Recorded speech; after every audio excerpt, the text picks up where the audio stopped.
23 जुलाई आप देख सकते हो यहाँ गौशाला में रेगुलर कई दशकों से घर घर से रोटी कलेक्शन करके 50-100 किलो नहीं लेकिन पूरा 300 किलो रोटी कलेक्शन करके ये भूख से पीड़ित गौ माता को रेगुलर कई दशकों से खिलाया जाता है।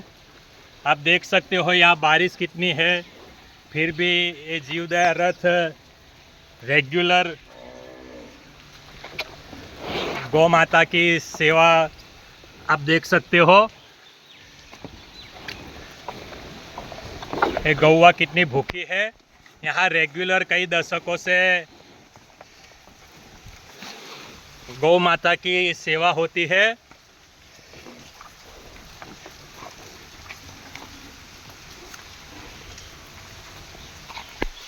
आप भी किसी प्रकार से गौ माता की सेवा कर सकते हो। यहाँ ढेर सारी गौ माता है। रेगुलर कई दशकों से 300 किलो से अधिक रोटी घर घर से कलेक्शन करके भूख से पीड़ित गौ माता को खिलाया जाता है।